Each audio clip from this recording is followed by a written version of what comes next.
Guys, share ko lang sa inyo to isang unit ng glass top, double burner.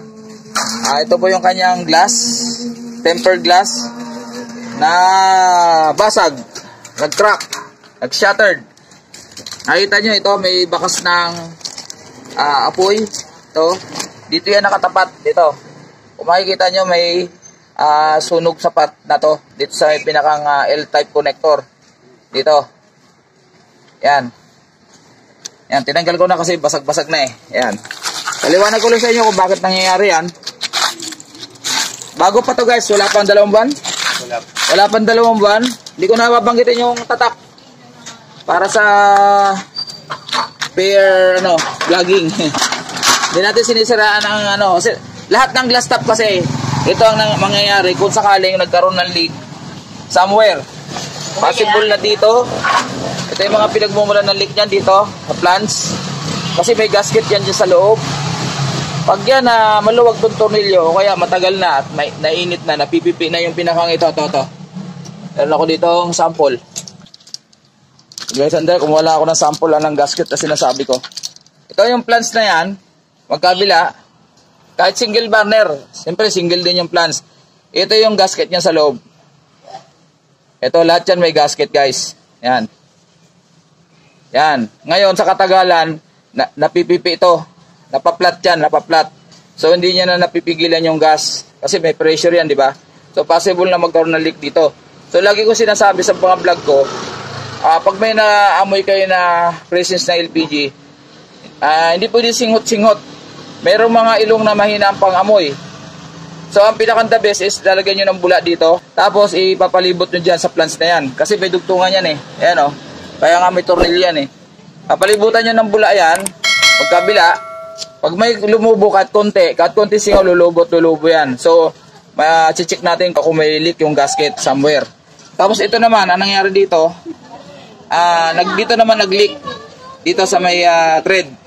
Pinakang thread ng L connector. So, makikita nyo, ayan yung sign ng, ng apoy, ayan ng nasunog, ayan o. So, siyempre, dito yung salamin, nag-init. Pag sa init, siyempre, magka-crack siya.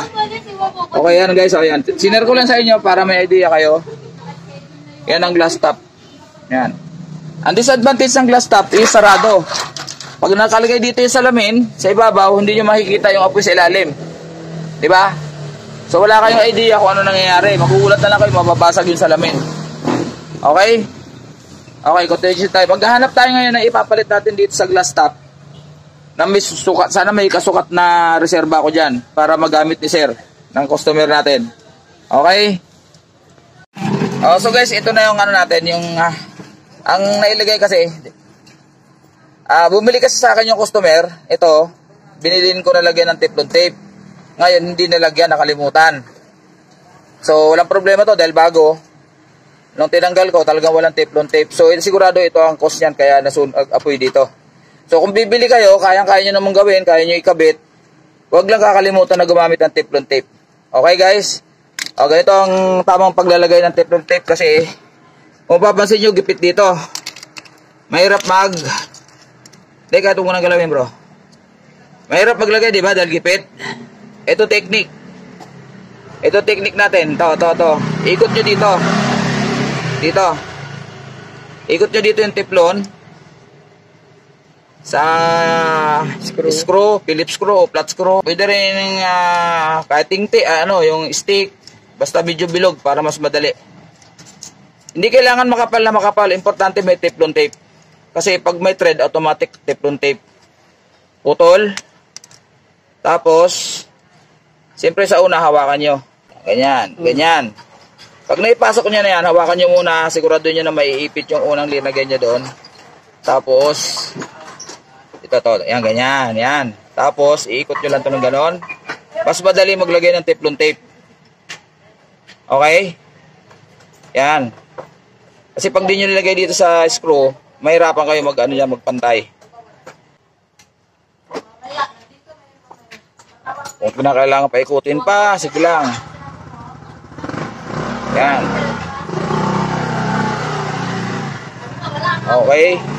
Putol. Yan, putol. Bakit pa ganon? Bakit pa ganun ang teflon tape? Kasi Paglalaki. hindi nila kasi alam, kaya ako pinapaliwanag. Hindi kagaya natin, alam natin, di ba? Kasi ang teflon tape pag ganun. So ang pag-ikot mo pag ganun din. So paayon siya. Kasi pag pasalungat, matatanggal yung teflon tape. Ayan. At ang paglalagay kailangan sentro. Huwag pilitin pag mahigpit. Siguraduhin na tama yung thread. Kayang kamayin. Yung kayang-kayang kamayin. Tapos pag medyo masikip na, saka na tayo gumamit ng llabe. So 13 ang ginamit ko dahil 13 yung pinakang hexagonal niya. At alalay din ang pag-ikot, wag mo persahin. Kasi pag na-loose thread to, patay tayo dyan. Mahirap maghanap ng tubo ng glass top. Alalay lang. Alalay. Kasi pag na-loose thread, tingin ko nga hindi sentro ang pagkalagay. Kasi tubigas agad di ba? Saglit lang natanggal ko na So singaw talaga. Napasin ko lang. Kanina. Inalala ko nga meron pang ang awang na puti yata. Ibig sabihin hindi pa siya nasagad. Hindi pa siya nasagad. So ganyan lang hanggang kailang ikot na ba tayo? Sasagad naman yan Kasayad kasi dito yan Hindi pa. Tigas na ba? Okay. Pagkatapos natin malagyan ng teflon tape, so ito swivel type to. Huwag kayo mag-alala kasi ito, walang leak yan dahil may o-ring yan sa loob dito. Pero para makasure kayo, gagamit tayo ng pang-testing, LPG. Ayan. Ayan po yung ating pang-testing gas. Ayan, to yung hose. Salpak natin dito. Ayan. Bubuksan natin to. Pero kukuha tayo ng sabon, siyempre. Sabon ng pan-testing ng bula. Pero dito ka banda bro. Yung assistant ko, medyo pasensya na kayo So, magpapabula tayo ng sabon sa foam. Pabulain maigi. So, nakabukas na to. Pabalutin natin ng bula yan. To. Lalo doon sa may teflon tape. Tsaka dito sa may swivel. Gagalaw-galawin natin. Pag may lumubo, singaw yan. So ibig sabihin wala. Ayan guys wala lumulobo. Doon uli. Pupunuin lang natin yan. Ayan, wala. Guys, di ba?